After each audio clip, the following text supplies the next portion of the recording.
The dark story of the Winchester Mystery House is not merely a tale of strange architecture but a continuous chain of unsettling incidents born from grief, guilt, fear, and an obsession that consumed an entire lifetime, beginning after Sarah Lockwood Winchester lost her infant daughter Annie in 1866 to marasmus and then her husband William Wirt Winchester in 1881 to tuberculosis, leaving her emotionally shattered and increasingly drawn to the spiritualist movement, where during a séance in Boston she was allegedly told by a medium that the Winchester family was cursed by the spirits of those killed by the Winchester repeating rifle, a weapon responsible for countless deaths across the American frontier, Civil War battlefields, and native lands, and that these spirits demanded retribution, warning Sarah that death would claim her unless she continuously built a house for them, one that must never be completed, a prophecy that terrified her so deeply that she abandoned her former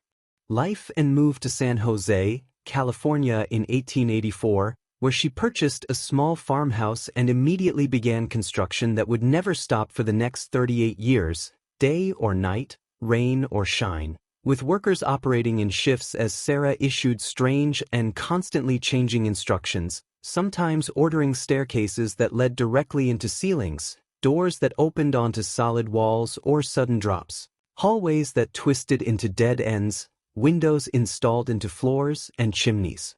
that stopped abruptly at the roofline, not as mistakes but as deliberate spirit traps meant to confuse angry ghosts wandering the house at night. One of the earliest disturbing incidents reported by workers was Sarah's habit of ringing a bell at midnight, summoning spirits, and then ringing it again at dawn to dismiss them, after which she would hand carpenters written notes detailing new construction supposedly dictated by the dead, while refusing to speak aloud to avoid being overheard by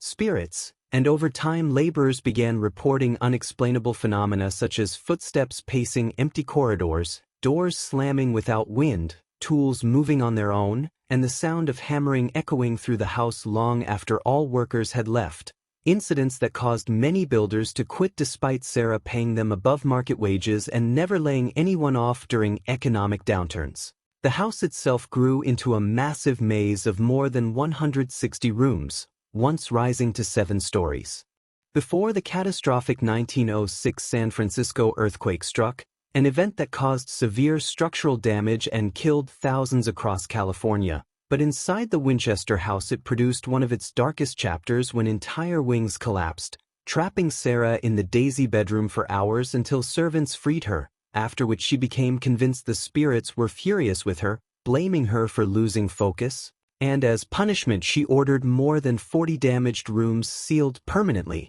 nailing doors shut and entombing furniture inside, creating hidden voids that still remain inaccessible today, while workers whispered that these sealed rooms felt wrong, cold, and heavy, as though something had been buried alive within them. Sarah's obsession with numerology intensified after the earthquake, especially the number 13, which she believed held protective power, leading to 13-step staircases, 13 pane windows, 13 hooks in closets, 13 drains in sinks, and even her will being signed 13 times. Yet despite these rituals, incidents continued, including reports from servants who claimed to see a small bearded man pushing a wheelbarrow in the gardens, believed to be the ghost of a former worker, and sightings of a woman in mourning clothes gliding silently through hallways, while guests reported sudden dizziness, nausea, and panic in certain rooms, particularly near the séance chamber known as the Blue Room, where Sarah allegedly communicated nightly with spirits through a cabinet with 3 exits so ghosts would not feel trapped. Sarah herself lived in constant isolation, rarely meeting visitors, eating meals alone, sleeping in different rooms each night to confuse spirits seeking her, and wearing black for the rest of her life, while her mental state grew increasingly fragile, though she remained legally competent, meticulously managing her fortune and donating millions anonymously, a contradiction that made her story even darker,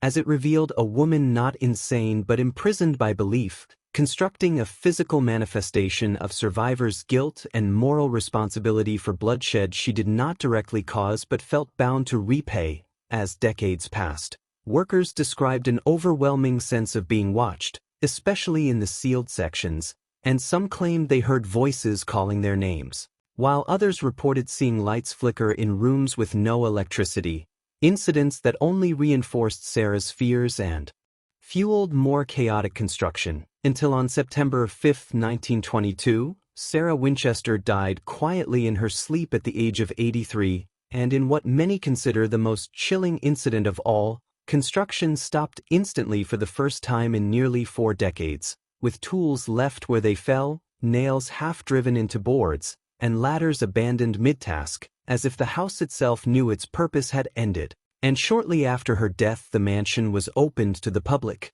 transforming from a private monument of fear into a tourist attraction, yet the darkness never truly left, as visitors and employees over the decades have continued to report apparitions, phantom footsteps, disembodied whispers, sudden cold spots, and the unsettling sensation of being guided or misled through its corridors. And while skeptics argue these incidents are psychological responses to the house's disorienting design, the deeper and more disturbing truth lies not in ghosts but in the human cost of grief. Unchecked, because the Winchester Mystery House stands as a rare architectural confession, a single, sprawling paragraph written in wood, nails, and sealed doors, telling the story of a woman who spent her entire life running from invisible judgment, believing motion meant survival and stillness meant death, and proving that sometimes the darkest haunted houses are not built by spirits at all, but by the living mind trying desperately to escape its own past. Sarah Winchester reportedly rang a bell every night at midnight to summon spirits and again at 2 a.m. to dismiss them. Workers claimed that during these hours, strange sounds were heard, footsteps, whispers, and knocking, despite no one being present. Many carpenters refused to stay on the property after dark because of this ritual. One of the most famous sightings involves the ghost of a former worker, often called Clyde, described as a bearded man wearing old work clothes and pushing a wheelbarrow. Staff and visitors have reported seeing him in the basement area, only for him to vanish suddenly. This is the most frequently reported apparition at the house.